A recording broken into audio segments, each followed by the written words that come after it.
All right. Here's a good tip for PoE. If you go into your skills, you can see the different information about them here on this panel, like details about how much each item does. So if I press Alt when I'm hovering over this, I get another way to look at these, and I can hover over these underlined words to get information about all of the different underlined words and what they do. Like that. And then also, if I want even more information about this skill or any of these skills in particular, I can go over to this little arrow and click this open, and I get a bunch more detail about a lot of different things with different skills. All these things will be different. And I also get some options like use with weapon set 1, use with weapon set 2, and always attack without moving. This is going to be dependent a lot on your control style. Here is a tip for Path of Exile. If you go into your options and you go to interface and you scroll down here to the map section, you'll see landscape transparency and map transparency. I would suggest that you turn your landscape transparency down to 0. You can see how the things over here in this map kind of disappear when I turn this landscape down. That sort of gets rid of clutter, visual clutter, that will make it easier to see your map. Same thing with turning this all the way up, so it's even easier to make out. And then there's map zoom, which can be dependent kind of on what you like and how good your eyes are, I suppose. I like pretty low so I can see as much area as possible versus a much smaller section of the map. Well, when you go into your settings for gameplay, you probably want to have a bunch of these options here checked. So, instance, show life mana levels, it'll show you the actual numbers rather than just an option over there. You don't have to hover over it, so that's good. Show flash buffs and aura icons. This kind of depends on your own preference, but I always like more information, so having those on is good.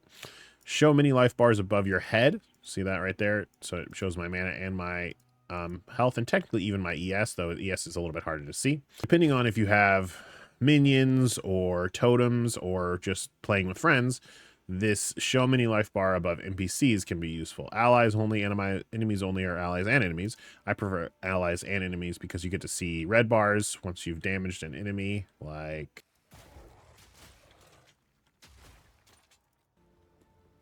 you want to go to interface, scroll down to items, and you're going to want to look at this always show sockets one. This one's pretty good to have on. You probably want to turn that on and hit save. Little ways into the first act, you're going to find an NPC. And before that, you have items that are unidentified, and you can use wisdom scrolls. Wisdom scrolls are kind of hard to find, especially early, but you basically use them to identify items. So I'm going to right click on this, click on this. It's going to identify that uses one of my wisdom scrolls.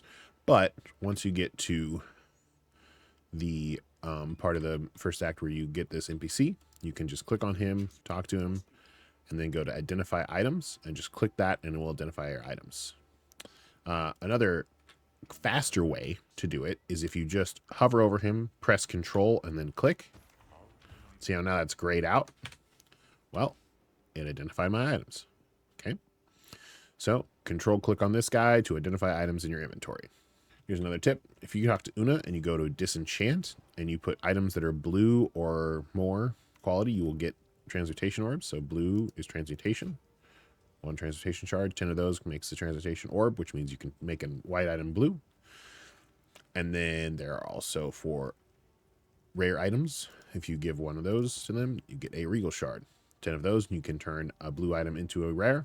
So anytime you have blues or rares, you're going to want to put them in disenchant, generally speaking, unless you're really short on gold, I suppose. But most cases, you're going to want to disenchant. It's more valuable to do that. Another thing is when you're talking to pretty much all merchants, you can just control click to put stuff in there, buy and sell. And so if I want to just sell to this lady, I'm just going to go control click here, control click here, control click here. That sells. Okay. But obviously, I don't really want to sell those things. So I'm going to go in here and disenchant. Same thing. Control, control, control. Puts them over there. Accept. Okay. Next thing. Another thing you're going to get relatively early on in the first act, maybe about halfway or so, is the salvage bench. Salvage bench is very important because of items with these sockets. These sockets are very important, especially early game, but pretty much throughout the game. Now, These 3 items are not very good, but they do have sockets on them. Now, I could theoretically craft on these items, like this one here, but it's kind of low level, and maybe I'm already higher, have better gear or something like that. And so rather than just selling them or throwing them away or disenchanting them, if I go to the salvage bench and I click on it, let's see, I got 1 Artificer's Shard, which means that if I have 10 of those, I can get an Artificer's Orb, and an Artificer's Orb allows you to put a socket on an item that doesn't already have one on it. So I can click on this one, I get 2, another 2, and then so if I go over here,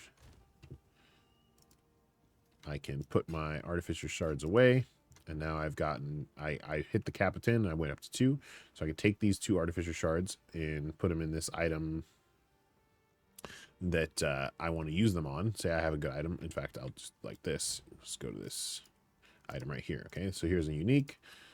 It's kind of a starter unique, but it'd be cool if it had sockets in it. So I'll just put some sockets in it, right?